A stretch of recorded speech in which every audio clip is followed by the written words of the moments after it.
Ladies and gentlemen,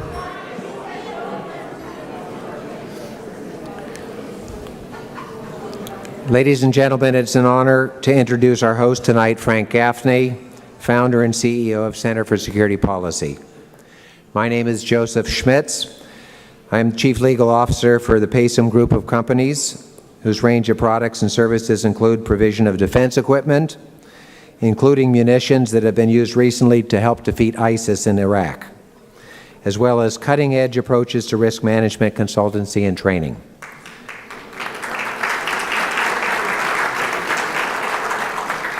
I also serve as chairman of the advisory board for Paysum Solutions International, headquartered in Falls Church, Virginia.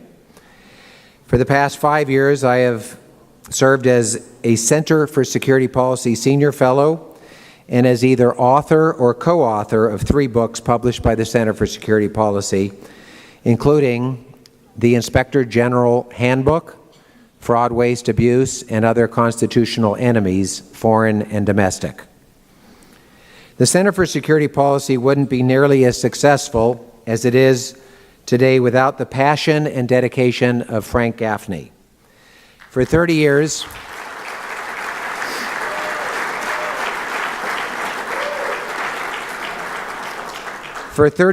Frank has worked tirelessly to fight the evils that are ever present in this world. Frank Gaffney has been a courageous leader in the face of political correctness and all the other forces that would obscure the identity and nature of our various enemies. There's an old Arabian proverb, judge a man by the reputation of his enemies. On that score, Frank Gaffney is a superhero.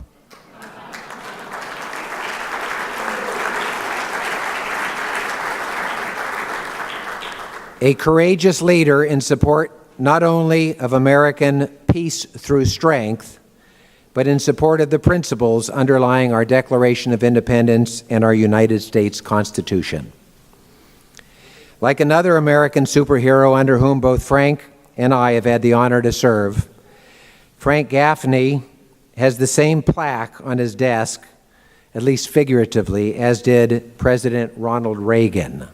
The plaque reads, quote, "There is no limit to what a man can do or where he can go if he does not mind who gets the credit," close quote.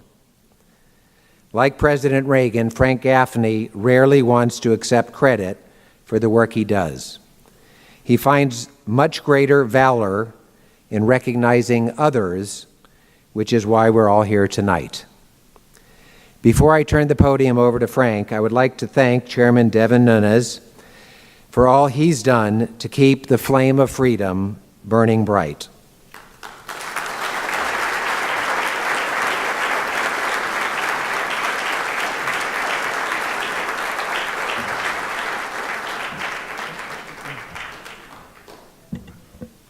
Joe, thank you very much.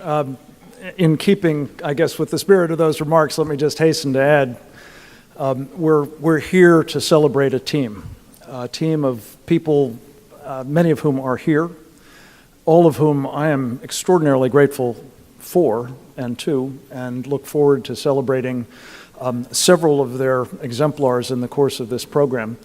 I did want to just start out by saying a special word of thanks to a woman who has tirelessly worked to make this possible tonight.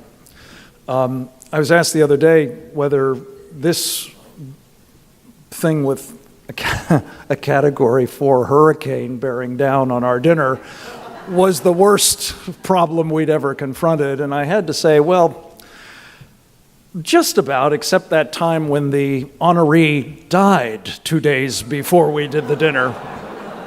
That was a little dodgy, but again, with the help of our friends, we got through that, and we've gotten through this, and I do just want you to know that thanks to the inimitable Tracy Johnson, now actually she's going under a new name, and I don't know whether this has been changed to protect the innocent or whether this is a cover, but we're very grateful to her husband for changing it to Tracy Miller.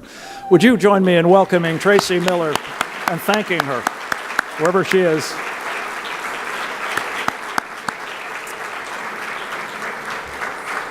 she and Julie Taylor and others on the team and others that are out here in the outer reaches have been just amazing. And I just want to tell you, just to give you a sense of this, as I recall, we were down to about 102 people night before last, and as the hurricane started veering further south, the numbers came back up, and it was just amazing to watch Tracy and everybody else pitch in. So thank you for being among those who either didn't cancel or changed your mind. We're glad to have you under either circumstance, and for what I think is going to be a remarkable and very memorable evening. We're going to start off with our national anthem. And if anybody takes a knee, they're likely to not be able to get up after it's over. This is especially so because the woman who is going to deliver the national anthem knows how to give you a knee, if you know what I mean. Gunnery Sergeant, United States Marine Corps retired, Jessie Jane Duff.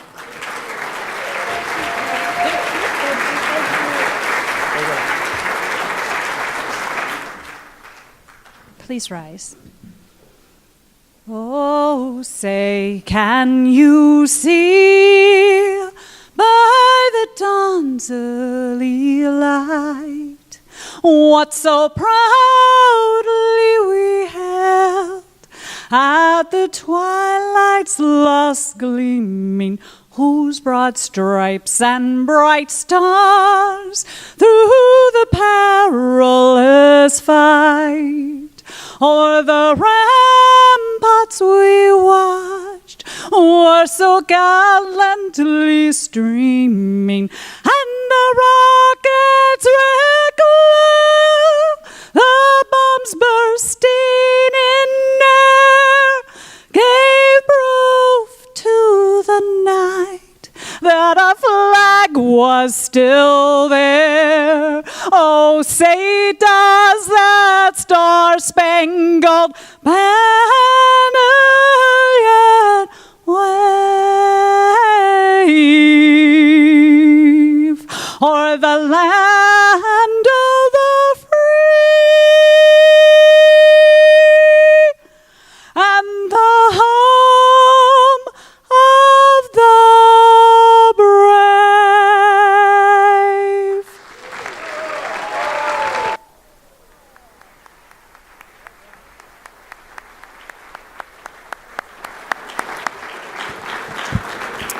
I think I'd ask you to stay standing just for a quick moment, if you would.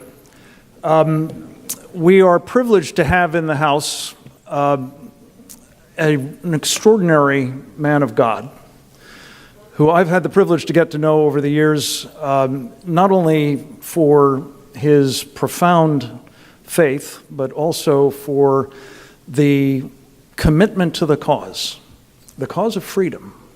The freedom of our country and people, the freedom of Israel and its people, and indeed the freedom of Western civilization. I'd like to present to you what we call the warrior rabbi, Jonathan Hausman from Massachusetts. John Hausman, are you here?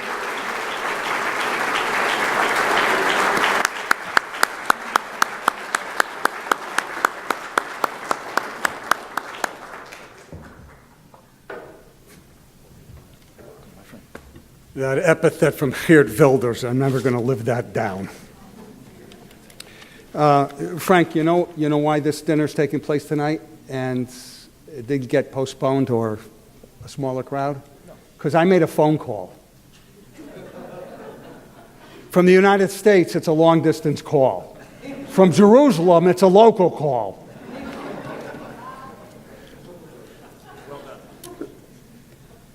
What can I say? I have a direct line.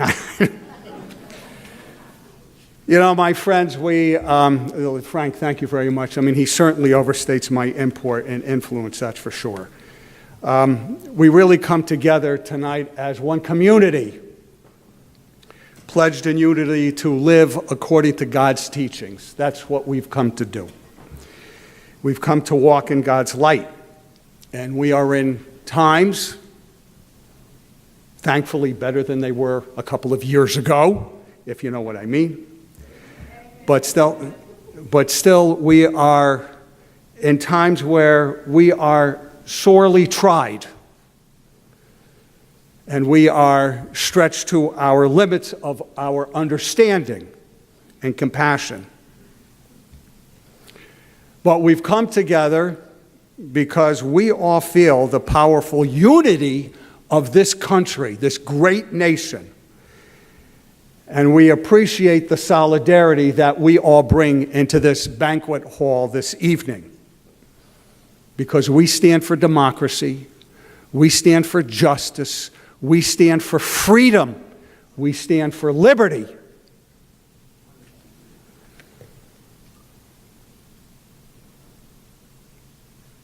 We have to reach out with love to those who don't understand it. And I say this because all I have to do is go back to my house and I have my wife and my mother-in-law on the other side. But I truly have Jewish revenge because my daughter, as Frank will tell you, is on our side.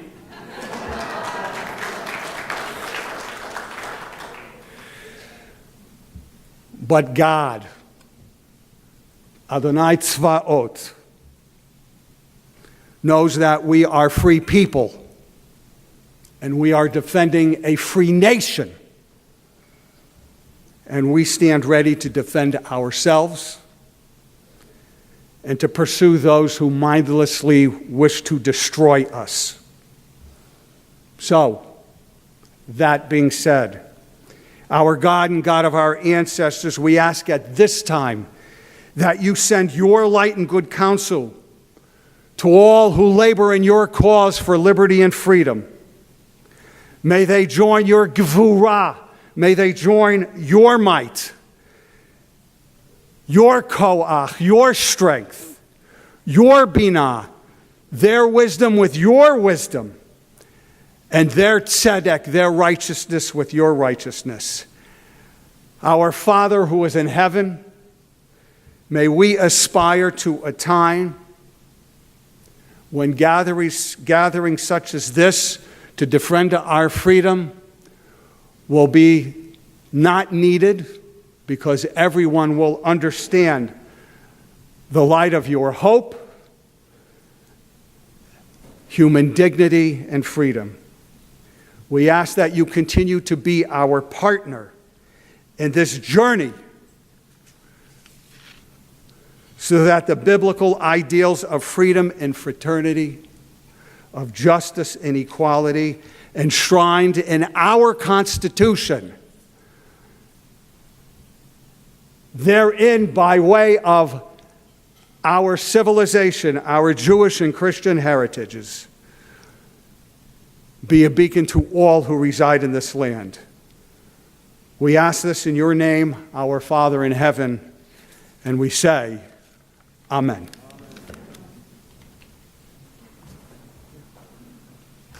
Thank you. Please be seated.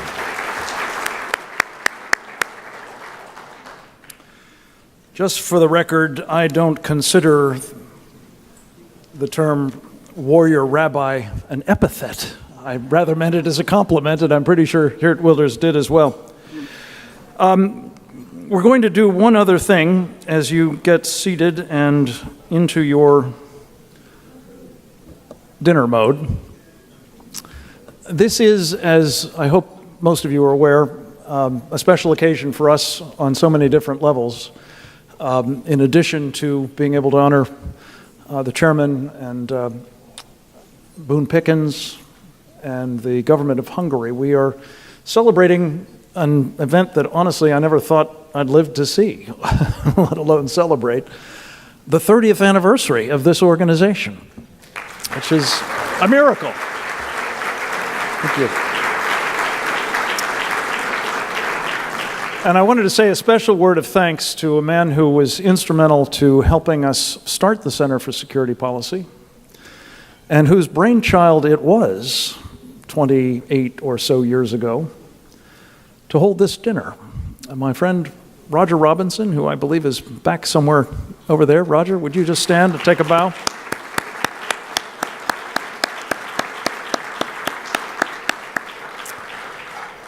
Roger's friendship and collaboration over many years ranks up there with me, second only to the contributions he made to help President Reagan take down the Soviet Union. And so I just want to say a special word of thanks to Roger for being here. Again, well done. I will not identify them all, but I would like just to take a moment to ask those of our team who are either members of our board of directors led by the inimitable Miles Prentice, or members of our staff at the center, or center fellows, to just rise for a moment and take a bow, and then we're going to show a movie about what they do momentarily. Please, all of you.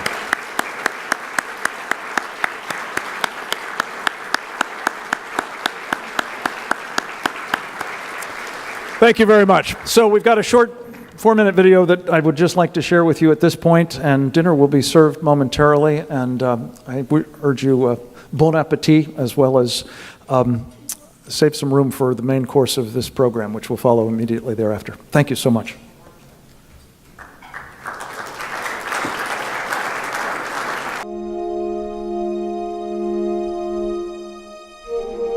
We maintain the peace through our strength. Weakness only invites aggression. Our security is based on being prepared to meet all threats. The past 30 years have been absolutely amazing to me.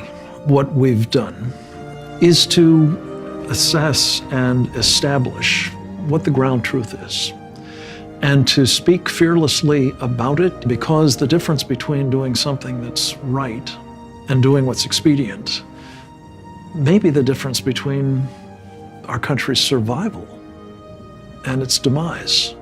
There was a lot of lonely battles there during those 30 years. It was all worth the fight, all the sacrifices, all the aggravations, all of the wondering, why are we even doing this anymore, or is it going to matter? And then you see President Trump embrace so much of what we had been putting through.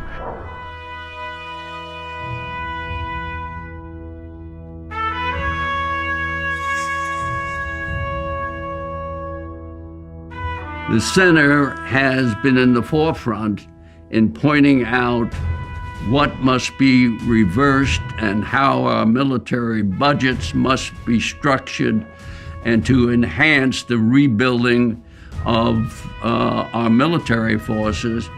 So the Center for Security Policy is extremely important to our nation's military, really for 3 reasons. The first is truth, the second is strength, and the last is survival. This country would have no missile defense today if it weren't for Frank Gaffney. In fact, Charles Krauthammer wrote a column that said that they ought to call the missiles Gaffneys, because if it weren't for Frank Gaffney, there would be no missile defense for the United States at all. We're putting a lot of time into the Iran nuclear deal and the threat from North Korea's nuclear program. And I think we provide the type of comprehensive analysis of these threats that you can't see anywhere else. The greatest single problem we face as a country, the vulnerability of our electric grid. Every one of our adversaries knows about that vulnerability.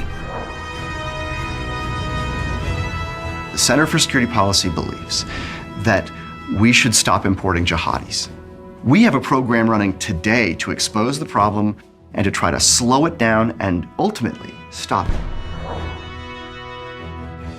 China poses an existential challenge to the United States, and the Center for Security Policy has consistently talked about this threat and what we can do to protect ourselves. This is absolutely essential because this is the challenge of our time.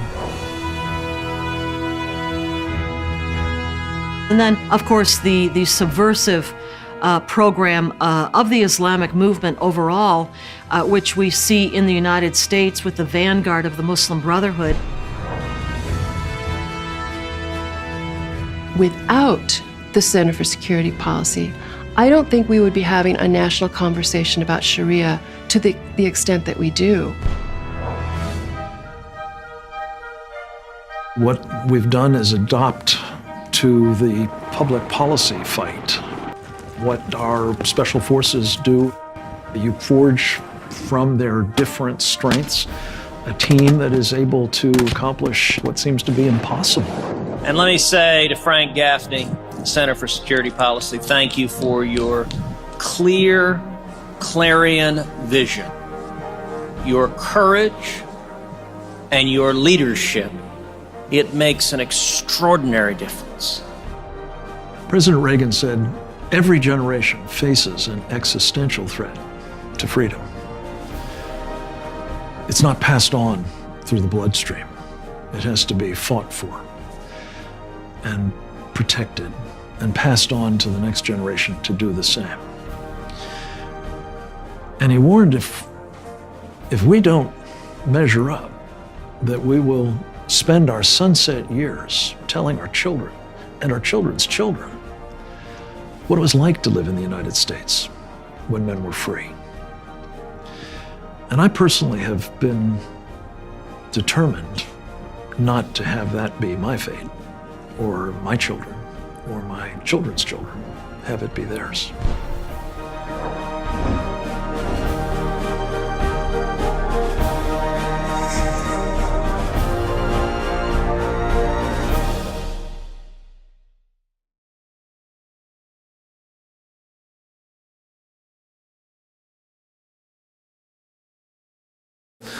So I want to just take a moment to say a word on my own part, and then I'm going to introduce a relatively new friend who I think will be as impressive to you as he is to me, who will in turn speak about another somewhat older friend and marvelous American patriot.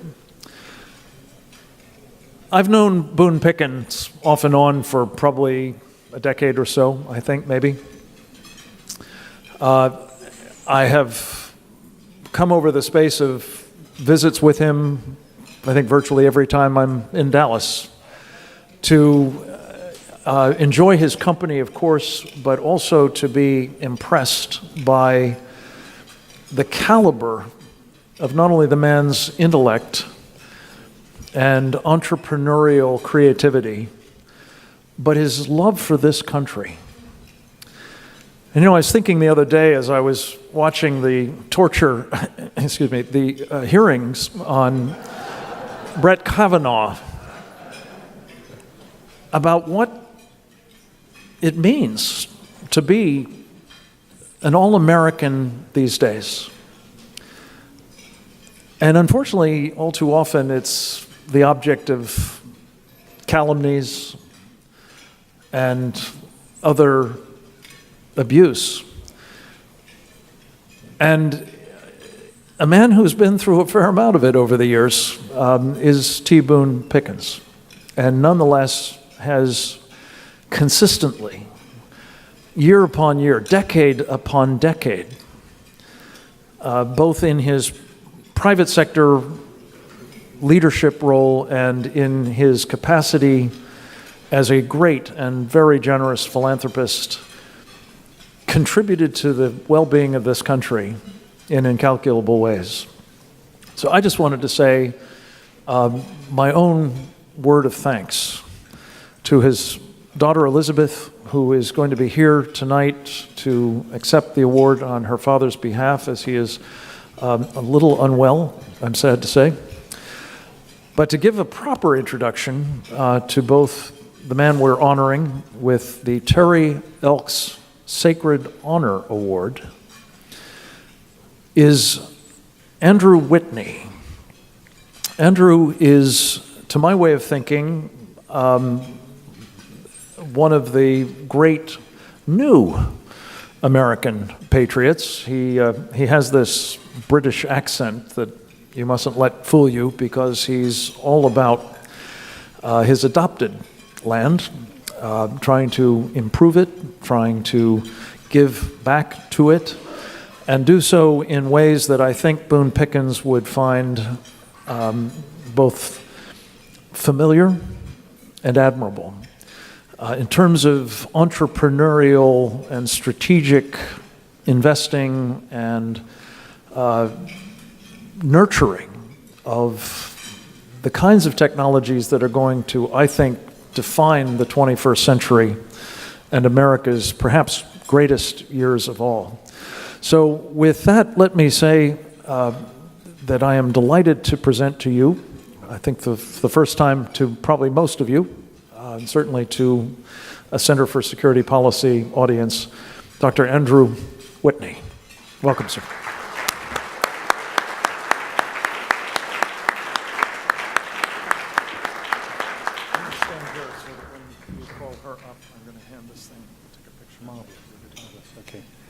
Thanks very much, everyone. It's a tremendous honor to be here today with Frank and the whole CSP team and all of you, some of whom I know and I've had the opportunity to do some work with. Some of whom I know and I've had the opportunity to do some work with, but really terrific to be here. It's a tremendous honor to be giving this award to Liz for her father, and I just wanted to say a few things about that. As Frank can attest, I practically had to swim here from Puerto Rico to get to the event, but there was absolutely no way I was going to miss it. So I sort of came back via North Carolina to check on the wife and the baby, and then zoomed up here.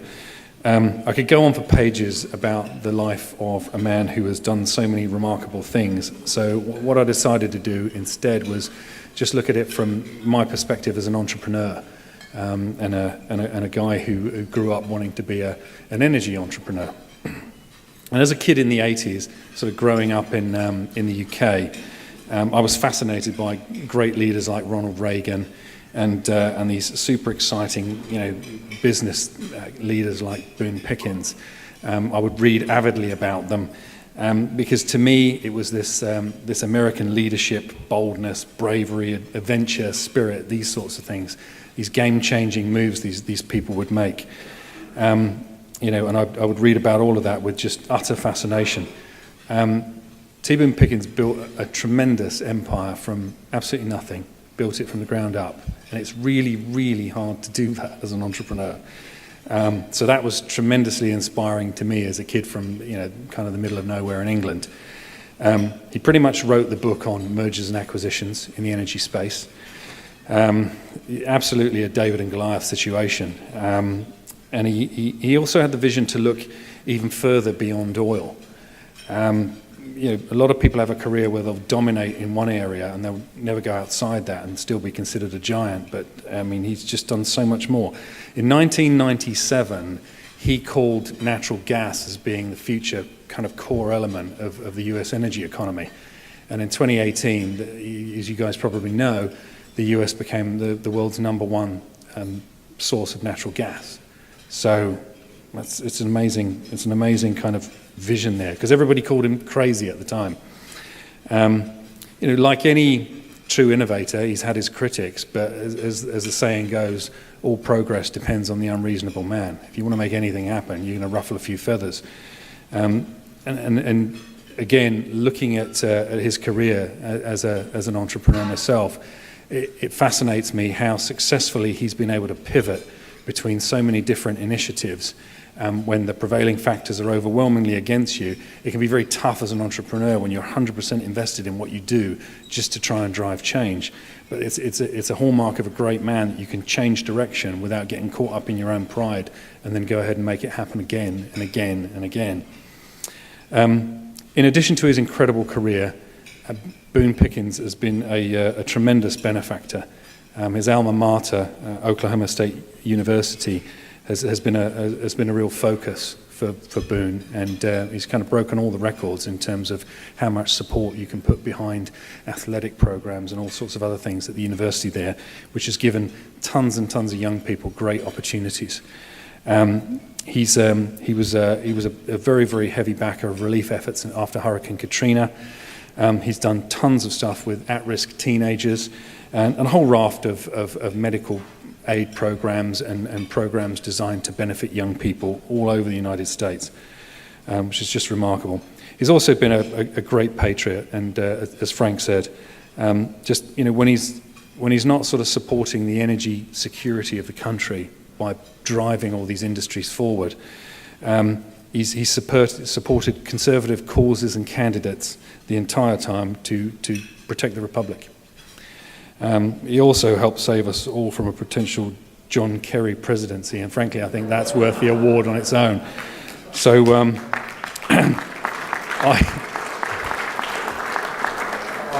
I never did get to meet my hero, Ronald Reagan, but I did get to name my 17-month-old daughter after him, Reagan Ariel Whitney.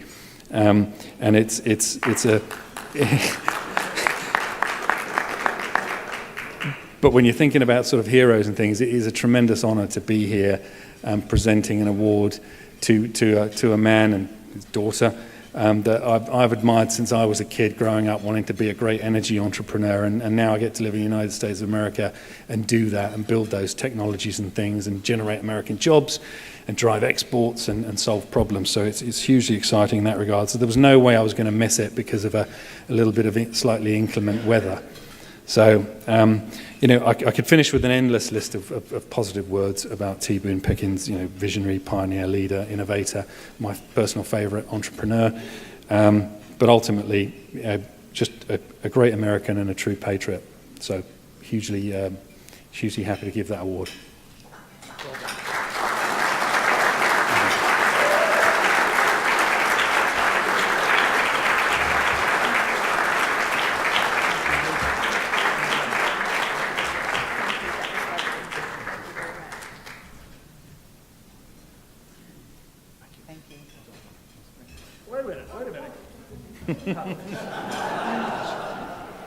Well, thank you. And Frank, congratulations on 30 years. And Andrew, my dad would be so tickled that you mentioned this Swift boat. He would be thrilled with that. I asked my dad last night, I said, I have to come up here and speak on your behalf. And he said, oh, good Lord, please be quick. So I was reminded of a story when he was a very young man, and he took my granddad to hear him get an award. And he was a little bit nervous, and they were giving him all kinds of great accolades. And my dad usually has lots of words, but he got up there, and after they said all these lovely things about him, he could only say, thank you. And he went back to his seat, and he looked at my granddad, and he said, son, that was the greatest speech I've ever heard.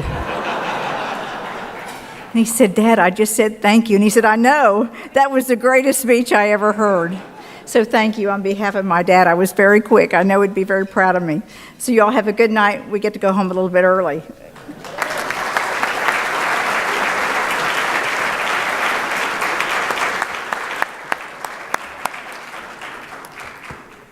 One of our founding members of the board of this organization, Doug Feith, used to say, nobody ever complained that a speech was too short. So you've just been treated to one very short one. Thank you, Liz, again. And I just would like to just say another word. The Pickens Plan is one of those initiatives that Andrew was talking about, just an initiative to try to wean America from OPEC oil. And I commend both Boone and his team, Jay Rosser and Sally Gemmuller and the whole gang who made that thing happen. And thank you again for that. We're going to turn to the main part of our program, and it is another distinct honor to be able to say we have several members of Congress in the room, all of whom are keepers of the flame in their respective capacities. You'll hear from three of them momentarily, but I did want to do a special shout out to one who's not on the program this year. He has been in the past, Louis Gohmert, who is back here. Welcome, Louis.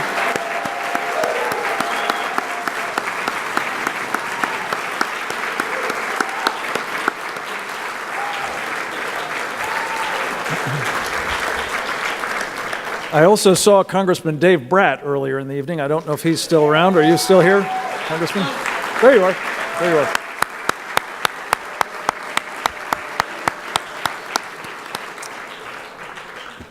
Great Americans as well. Let me just ask, I'm going to reserve on those who are on the program. Anybody else who is here from the Congress?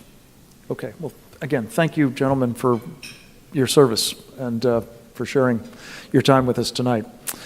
That does bring me to Congressman Jim Jordan, who has joined us from his first dinner. And I have the feeling that there's probably another dinner or two in the evening before he's done, because one of the things that I love about Jim Jordan is that he is a leader. Does somebody say speaker? Speaker?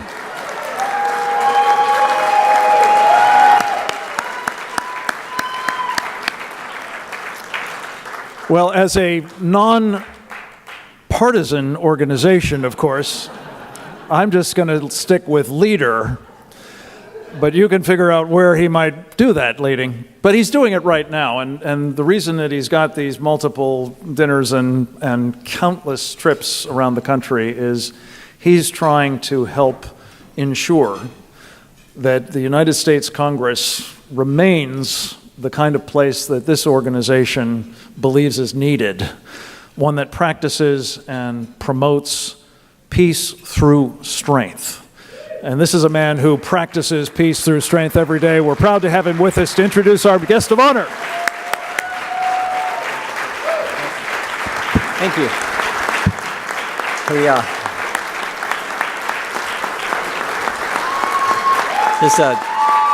kind, thank you. All right, sit down.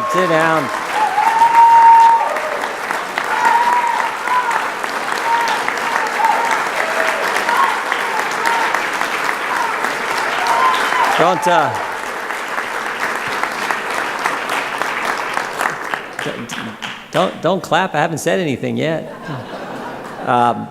Frank, thank you and CSP and thank you for just that fundamental commitment over the last 30 years to peace through strength, that ideal that Ronald Reagan was brought to us all and has been just central to our great country.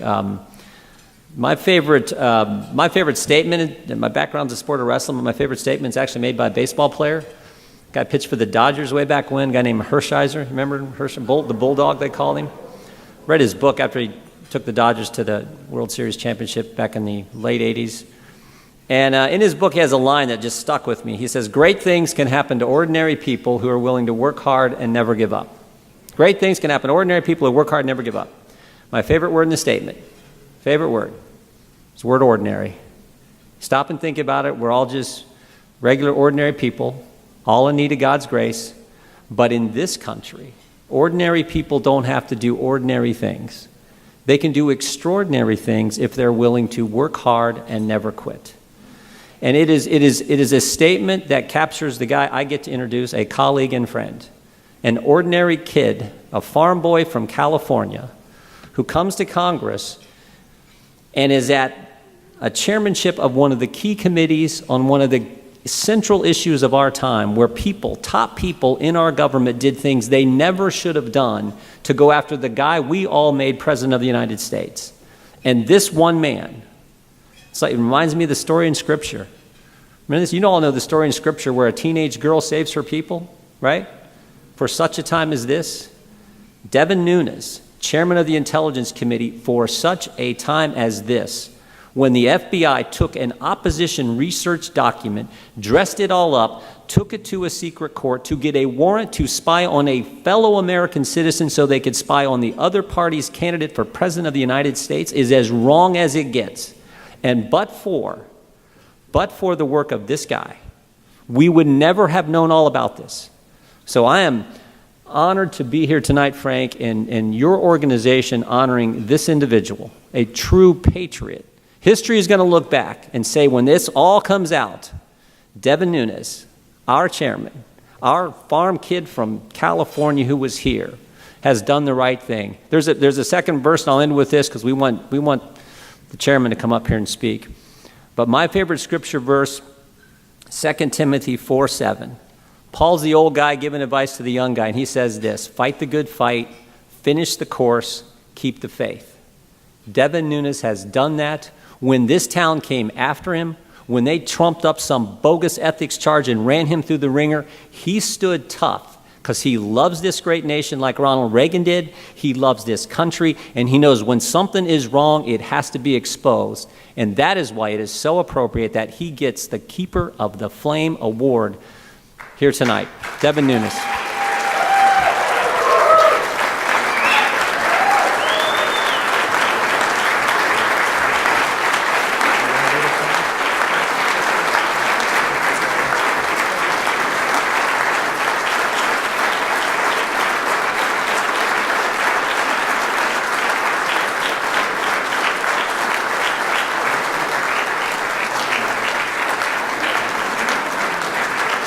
Thank you. Thank you all very much, and thank you for that. Thank you to Frank and the Center for the award, and thank you, Jim, for being here tonight. And I'm going to buy you a coat at some point. But, these wrestling guys, they think they don't have to wear sports coats, but very kind, and it's very kind of all of you to be here tonight and to give me this award. And I will tell you, if it wasn't for all of you, I couldn't have done this. If it wasn't for guys like Jim and Louie and Dave that are here tonight, I think Perry's somewhere here too, I couldn't have done this. Because I will tell you, even though I knew what they had done was wrong, if it wouldn't have been for the conservative movement and the people around this country who wrote letters, who called, who knew just by one thing that I was telling the truth, and you know what that one thing was? By the people who were attacking me. It was the people who were attacking me is why the American people stood up and said, why are they attacking this guy who seems to just be, saying things that may or may not have happened? Nobody knows what the truth is until it comes out. But it would have been really easy just to heckle me and ignore me, make fun of me. But instead, they tried to get me. And I will say from the bottom of my heart, I want to thank all of you who stood with me through these very, very difficult times, that not only me, but it's also the colleagues on the House Intelligence Committee. If you were a member on the House Intelligence Committee, it used to be fun work. And one of the reasons it was fun is because nobody even knew what you did. I know Frank Fleitz is here. He was on the committee for a long time. Fred's been for 6 years you were on the committee, right? 5 years under Chairman Hoekstra. And now there's a couple reasons why nobody knows what you do. One is you're down in the basement and you have no windows. Nobody can get in. The second reason is nobody believes that there's any intelligence in Congress, so why would they have a committee? So they don't believe it's a real committee anyway. But Jim is right. I mean, at the one time that really mattered, after Watergate, after the Select Committee was created, there were very archaic rules that were put in that nobody had ever used before, but somebody thought that maybe down the road there may be a time where the Congress is going to step in using the legislative branch of government, the powers vested in us by the Constitution, and have to use those powers because the executive branch and judicial branch go awry. And thankfully, the Select Committee was created with that rule, because without that rule and without the colleagues and the Republicans on the committee voting to exercise that rule, we would have never been able to declassify what you guys all know now was the dirt that was used, generated by the Clinton campaign, fake news stories created and used to spy on an American citizen and a Trump campaign associate. So let me tell you where we're at right now. I think a lot of people want to know how is this all going to end. So I don't know how it's going to end, but I can promise you this. We're on the verge of, I believe, having full transparency in this process.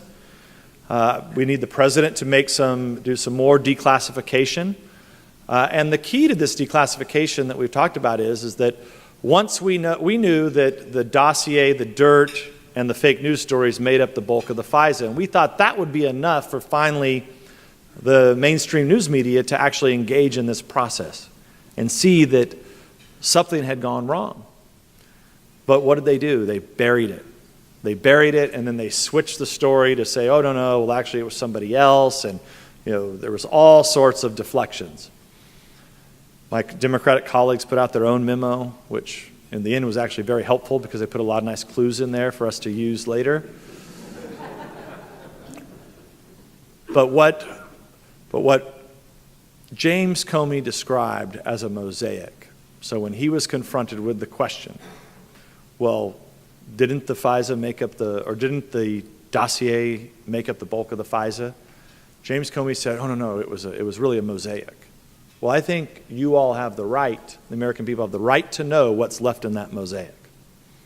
And if you notice, one thing that happened when the FISA was finally, when Judicial Watch and other groups sued to get the four FISAs out so that you could all read them, I mean, obviously with heavy redactions, what did they say for the first few hours? Anybody remember?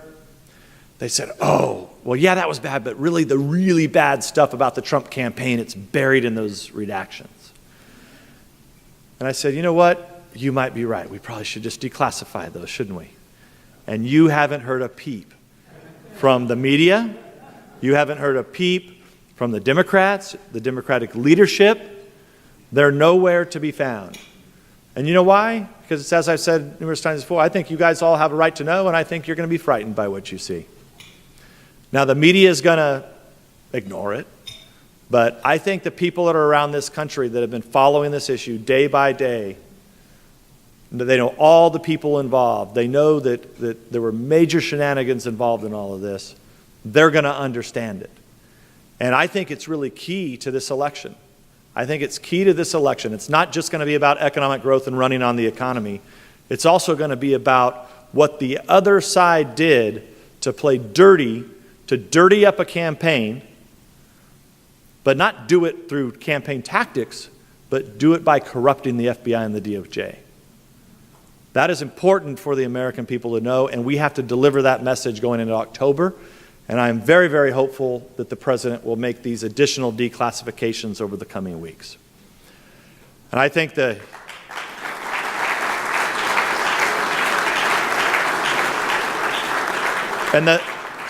message really is going to boil down to this. Do you all think that it's okay to start a counterintelligence investigation using our intelligence services that are designed to go out and track terrorists and other bad guys around the world? Do you think it's okay to use those services to target an American political campaign? No. Absolutely not. Republicans, independents, Democrats all agree with that because that's what happened here. That's the key. That's where this all started to go wrong, was when that happened. Secondly, do you think it's okay to use dirt generated by one campaign and plant it with the FBI in order to go and get a warrant on an American citizen that's involved in the other campaign? It's not acceptable. And then I think the final thing that you all want to see is I think what the other things that they did are also unacceptable. And that should be our message between now and the end of until November, will be, with this Congress, you have economic growth. You have a Congress that's doing our job, getting to the bottom of things. We're standing tough, standing tall when it's not easy, being attacked.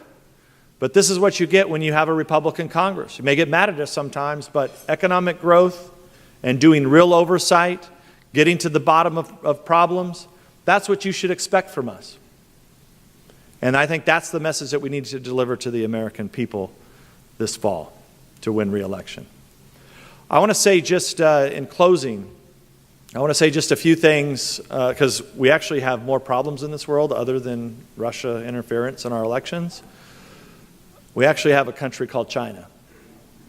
Nobody has heard about this because, quite frankly, the press hasn't covered it because they only want to talk about Russia. But our committee has been doing a long investigation of China, and we're really focusing on a few areas that Frank's folks here, or many of you are very well aware of this, but China is the real threat today, folks.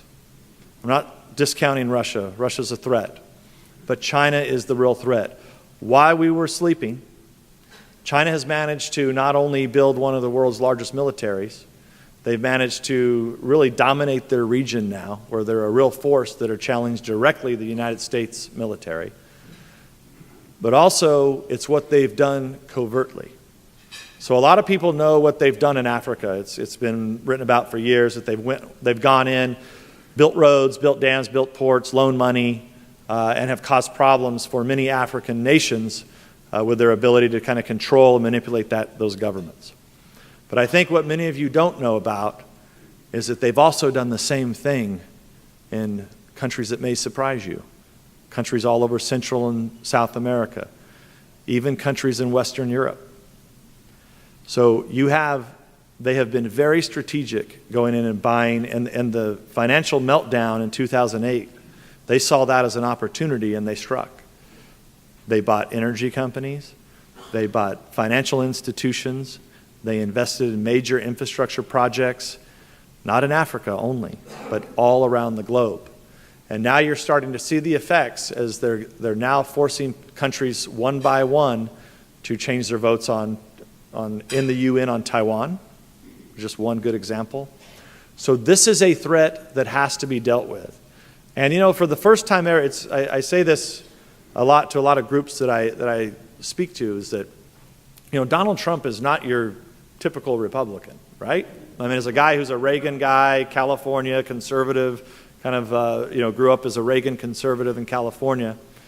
Donald Trump is not what you would call your typical conservative. In fact, many people could say he's probably one of the more moderate Republicans that we've ever nominated, much less to win. But he's governing as the most conservative president we've ever had.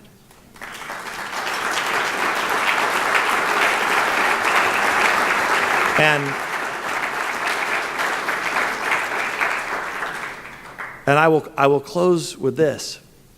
And you guys are going to think that I might be a little crazy, and maybe sometimes I am, but we're winning.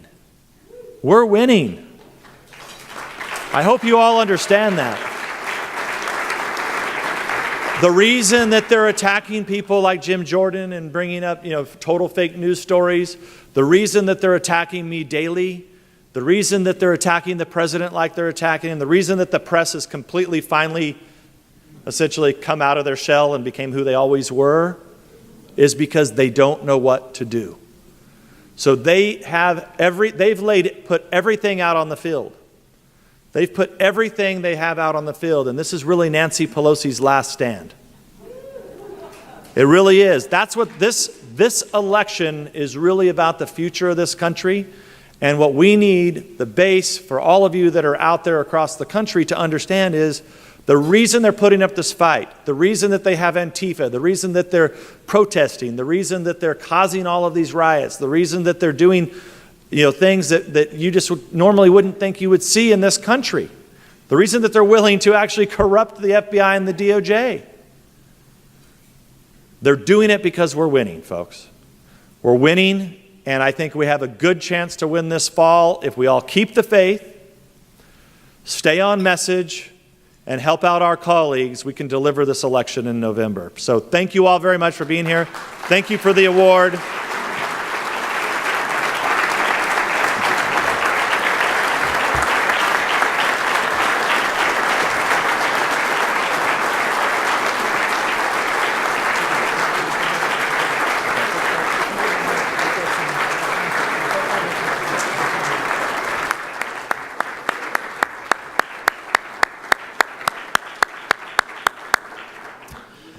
Thank you, Mr. Chairman. Please be seated. I did mention that we're a nonpartisan organization, didn't I? Just for the record. But the reason I'm so glad that he addressed in closing that bit about China, because I think, as so many of you here know, he's absolutely right. And under his leadership in the House Intelligence Committee, we've actually had some serious attention paid, if not publicized by the press, nonetheless incredibly important insights into this emerging threat. And I want to just add my word of heartfelt thanks to Chairman Nunes and to his team, a former member of whom left the House Intelligence Committee to work for us. In fact, you saw him in the video. Now, I'm extraordinarily proud to say, the Chief of Staff and Executive Secretary of the National Security Council under John Bolton, Fred Fleitz.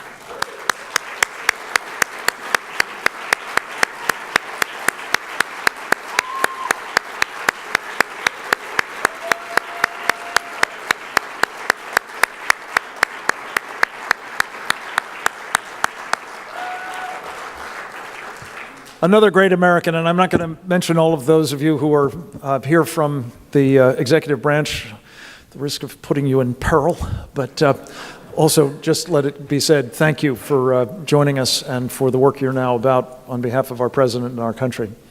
We're going to close with a very quick example of the sorts of things that we do at the Center for Security Policy that I think are unique and needed. It was mentioned in the film. It's really the reason that we started it, with the help of people like Roger Robinson 30 years ago, which was to see if we couldn't provide support, most especially to good people in government, but to those who are working on behalf of our country, in coalitions. Formal or informal, pickup teams, if you will. And in the course of those 30 years, I am given to say that I have never had the privilege of experiencing, let alone working intimately with, the caliber of people who have come together behind a coalition known as the Save the Persecuted Christians Coalition. And I don't know how many of you noticed it as you were coming in, but there's a powerful exhibit outside in the hotel. On your desks, or your tables rather, you see a little booklet that has the panels that make up that exhibit, and that describe the plight of 215 million Christians around the world, who aren't just having bad days or having difficulty finding a job, and there are plenty more of those, but these are people who are being heavily persecuted, according to one of the organizations we work with, Open Doors. And the point of pulling a coalition together, of which the Center for Security Policy is a founding member, and there are many others, including quite a number, like Open Doors, that are actively trying to help what I think of sort of symptomatically address the problems of persecution by feeding and housing and clothing and getting medicine and even water to those who are being denied it just because they follow Jesus Christ. But in addition, this group has come together to see what can be done to get the persecutors to stop doing the persecution.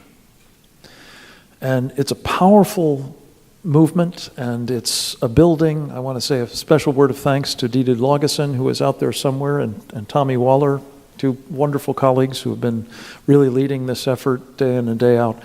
This is a mighty purpose, and it's our privilege as a member of the coalition to recognize a government, in addition to our own, by the way. The Trump administration has taken this very seriously. Witness a ministerial meeting that took place here in Washington, D.C. about a month ago now. But the government of Hungary, a relatively small country, has been playing an exemplary role in trying to do something to help the people being persecuted, particularly in the Middle East, because they, as I said, are Christian believers. And to introduce a representative of the government of Hungary, who I'm pleased to say has just been promoted, so disregard what's in your program. He is now a state secretary in the foreign ministry, in the Prime Minister's office in Hungary. Just on Ozbej, you'll hear from momentarily, but to introduce him, I'm pleased to have a friend and colleague who has been co-chairing the International Religious Freedom Roundtable. He's a lawyer by the name of Gregory Mitchell with the Mitchell firm, and he has been doing an exemplary role of trying to defend freedom of religion, and of course, with that cornerstone, so many others as well. And I'm pleased to have him introduce Tristan Azbej. Greg Mitchell, welcome. Thank you.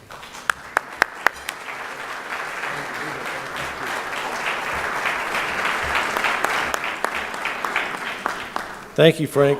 Thank you, everybody. I'm honored to stand in front of this team, that's helping to secure our rights and freedoms and save our country here.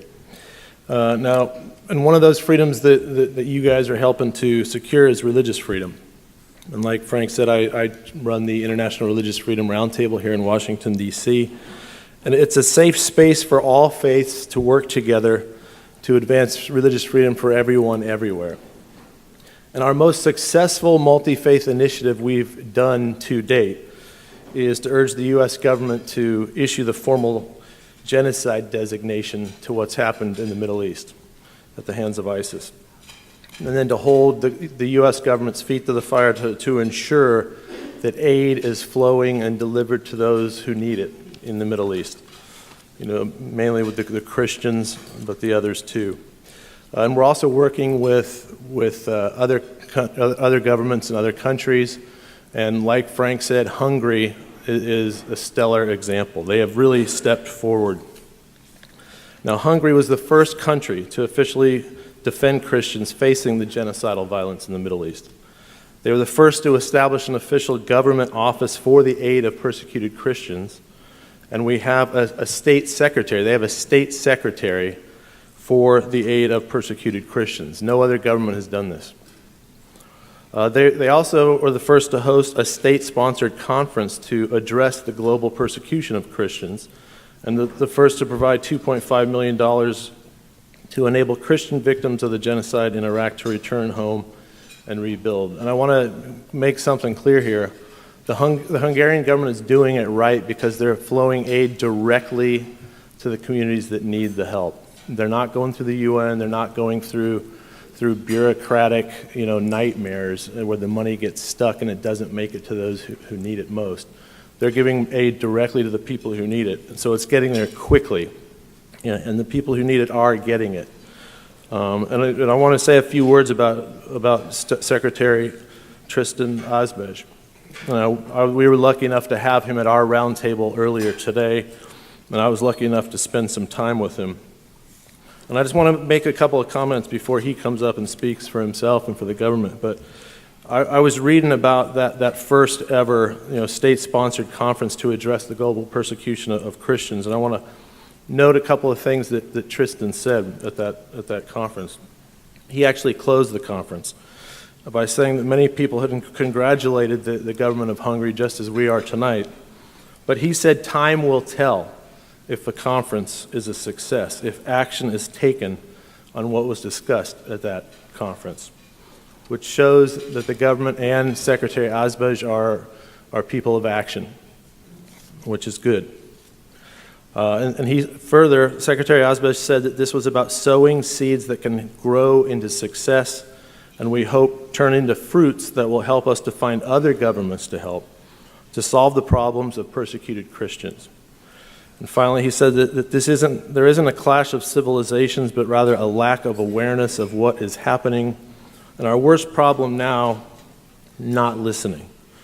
He spoke of two crises: the loss of Christian identity due to secularism in the West, and violent persecution in the Middle East and other regions. Well, what I see in Secretary Azbej and the government of Hungary is bold, strong leadership. And a lot of our elected officials in this country could learn from that. And I just want to say that we are here to help you.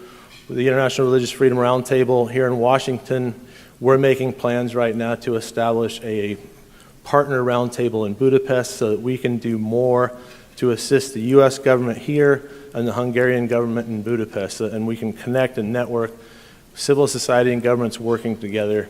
And we'll be working with Frank and the coalition that he just told you about And with that, I want everyone to please join me in giving a strong round of applause to the government of Hungary and Secretary Tristan Azbej.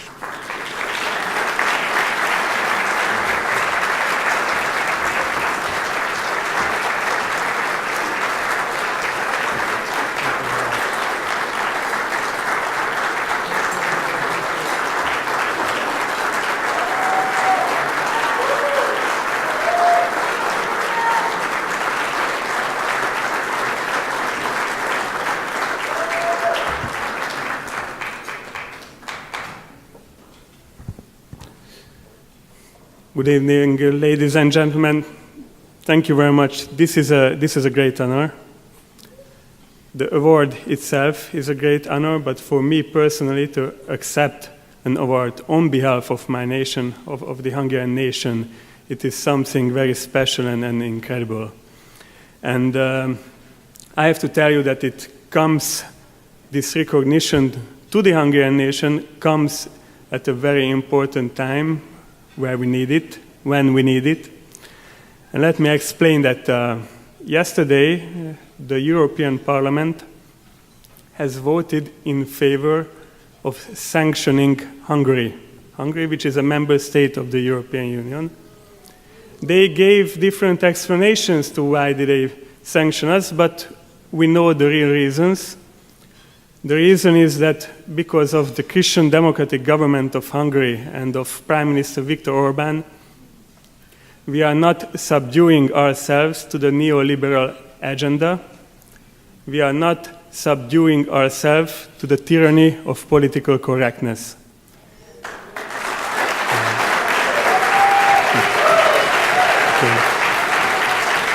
Thank you. Instead, we choose to defend our Judeo-Christian values.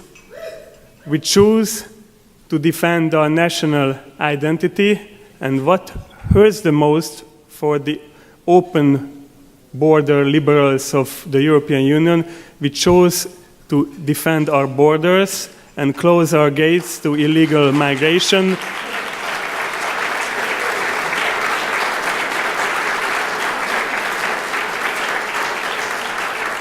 We closed our gates to radical Islam, and we defended all of Europe with that. And I have to admit that I have miscalculated. I made a miscalculation when I asked my colleagues back in the ministry to prepare a formal speech for me as I'm going to speak to an honorable group of distinguished ladies and gentlemen. As I was talking to you, I had the privilege to talk to many of you at this event. I realized that I'm surrounded by people who are an honorable group of distinguished friends to the persecuted Christians, but also friends to the government and the people of Hungary. So, thank you.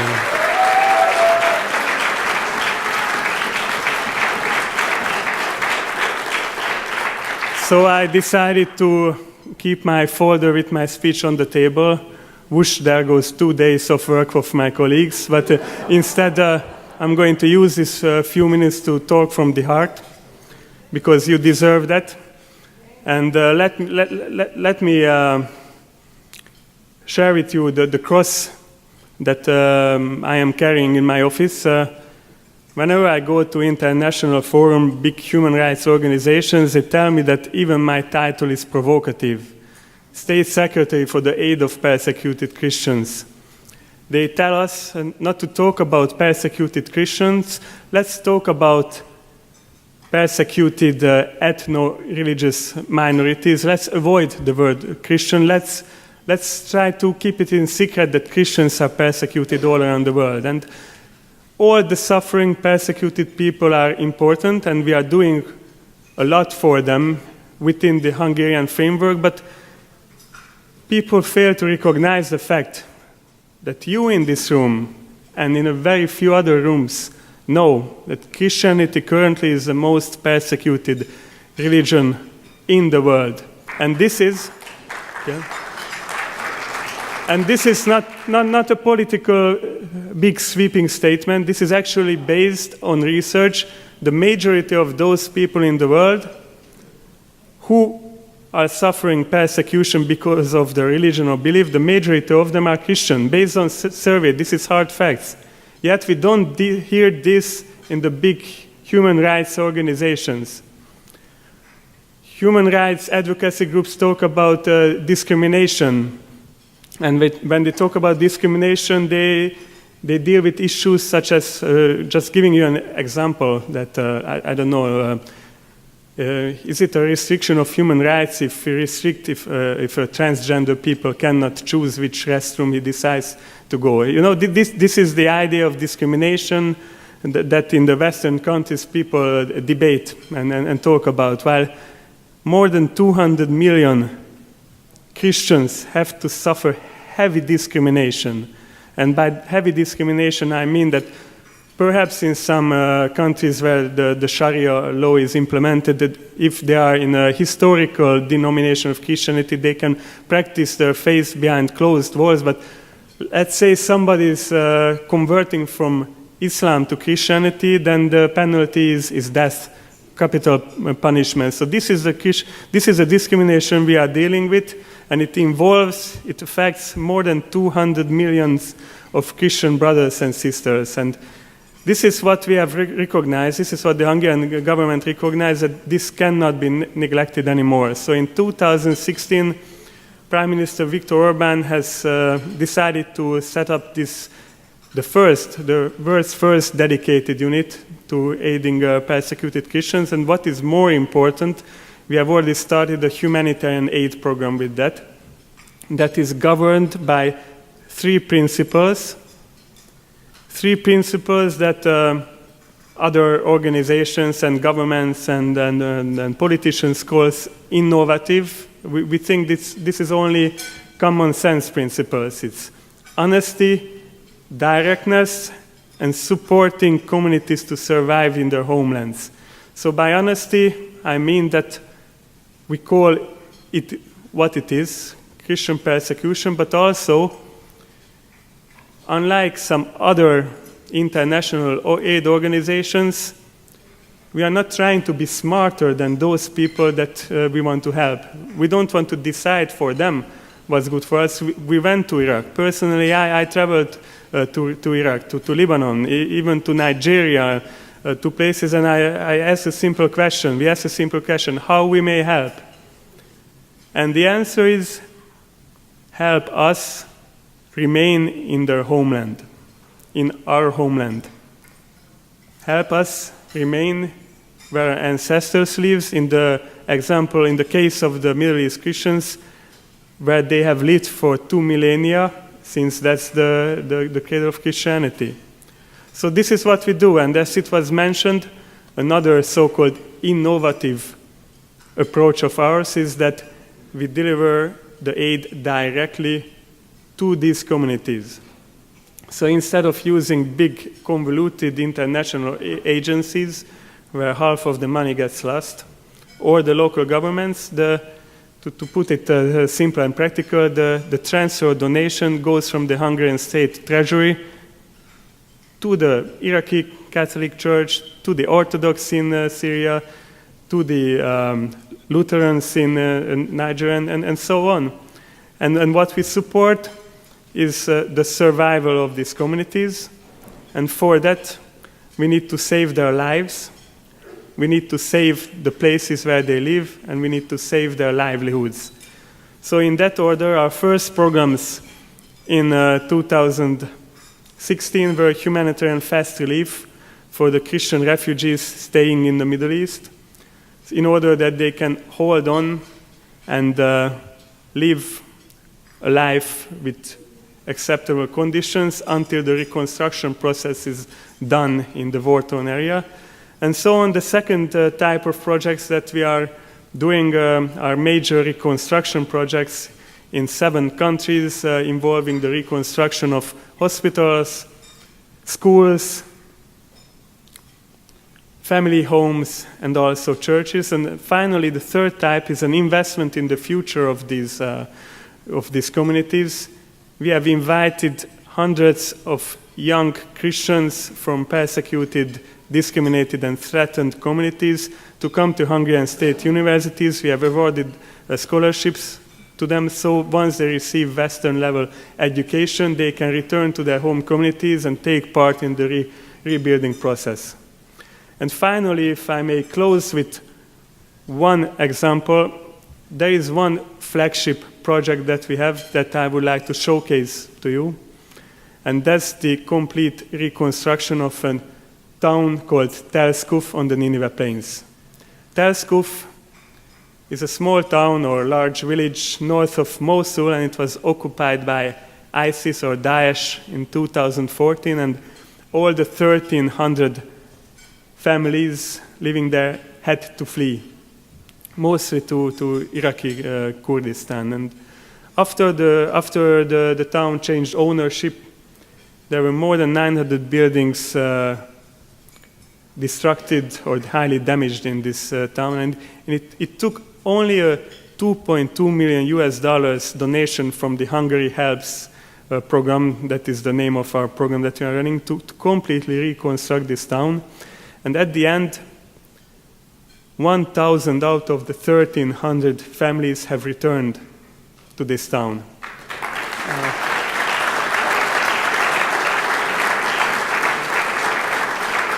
Now, I don't like to talk about success because we are facing a humanitarian disaster here of epic proportions, but certainly the example of Tel Skuf gives us hope that if we are giving aid and donation and we are expressing our charity in a smart way, then actually these communities can be saved.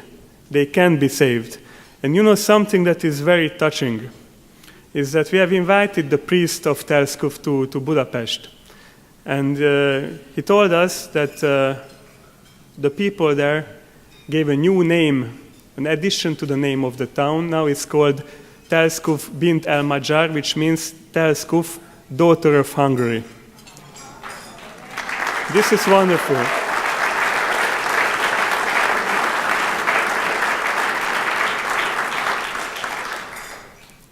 And wherever I'm invited to speak, I tell this story, not to get recognition, even though at this point, because of the political reasons and bad PR I told you before, we can use some recognition. I'm telling this because I want other countries and governments to follow this example.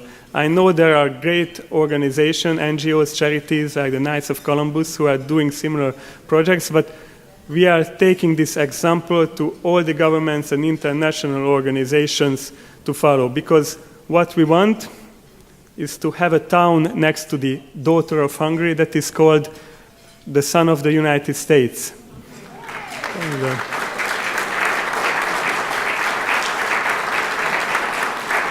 Or the sister of Germany, or even the brother of the United Nations. And I'm very happy, and we were very pleased to learn about Vice President Mike Pence's announcement last year that the US would start a program for the Iraqi Christians.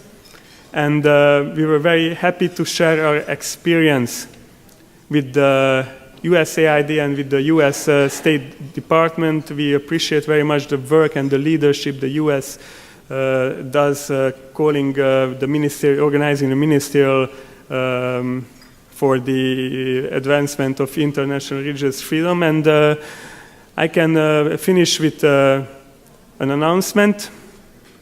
Today I have had very fruitful talks at the USAID, and after exchanging mutual recognition, today we have decided to start joint actual projects on the ground in Iraq. And after that, who knows, we will extend to all the other countries. There are more than 80 countries where Christians are persecuted, and we will be both doers and governments and people who are taking action. So with that, I would like to once again thank the organizers for this award. Thanks for your support to Hungary, for Hungary, and also for the persecuted Christians. Thank you very much.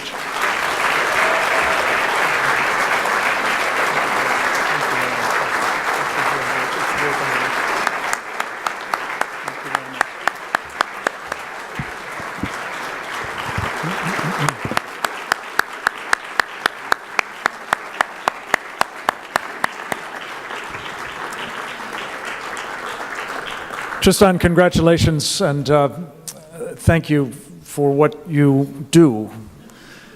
And I'm going to turn over the microphone in a moment for a benediction. But let me just say in closing, doing is what we are about. Doing is what we've been about for 30 years. Doing is something we can only do with the help of people like you.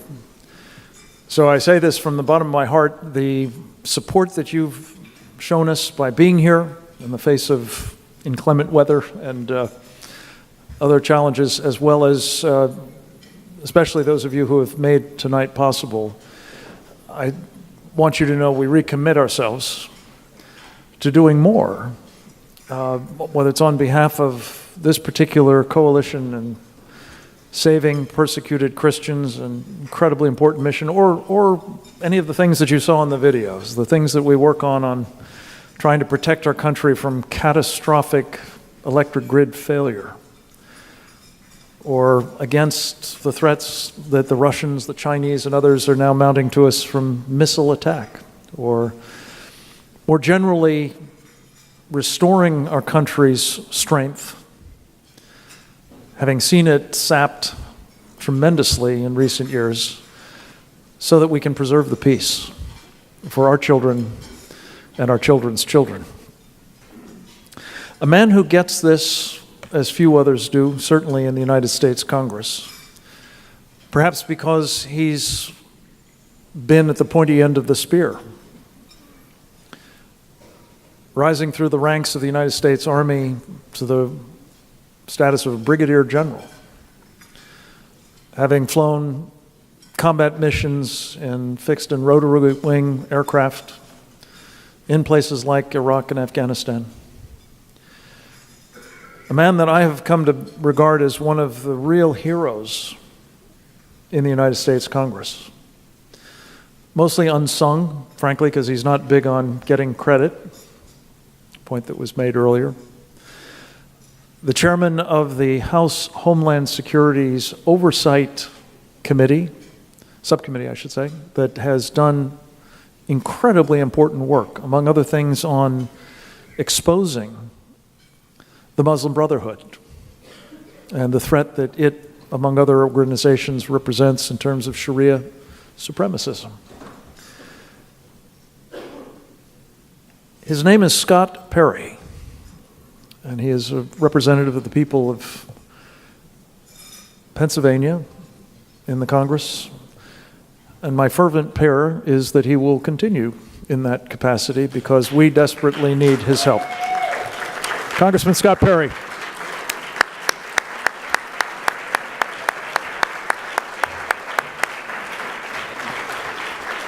Thank you all. And I also want to just say that I thank Frank and his team, the Center for Security Policy. We do a lot of praying in Congress, and we need to. He brought the persecuted Christians exhibit to Congress, and I took a moment to come down and see it. And I will just tell you, the whole thing is very moving. If you're not moved by it, you don't have a soul. But I am the father of 2 little girls, and Frank pointed out the one panel if you look at it. And I will just tell you, I prayed for the little girl who was being sold. And I prayed for her father, being a father of little girls. And I prayed that if that ever happened to me and my family, that somebody got to that guy that was selling that little girl before I did. I prayed that.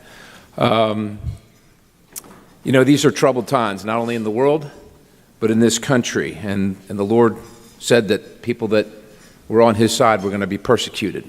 And we know that, right? And that's how you know you're over the target and doing the right thing. But Psalms 46:1 says, God is our refuge and strength, an ever-present help in trouble. Will you join me in prayer? Dear Lord, we pray thanks for this evening together, for Frank and his team, for those in this room willing to be heard. We ask for the Lord's traveling mercies as we travel home. And we pray for God's continued blessing and grace on our wonderful country of America. All these things we ask in your precious name. Amen.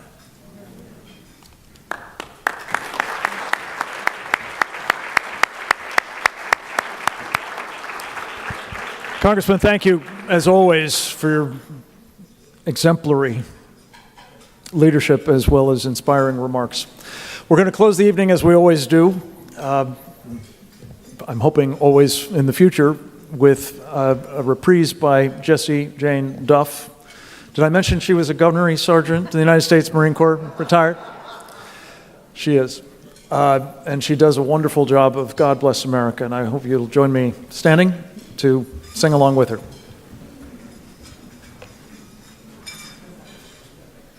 God bless America, land that I love. Stand beside her and guide her through the night with the light from above. From the mountains to the prairies, to the oceans white with foam. God bless America, my home, sweet home. God bless America, my home, sweet home.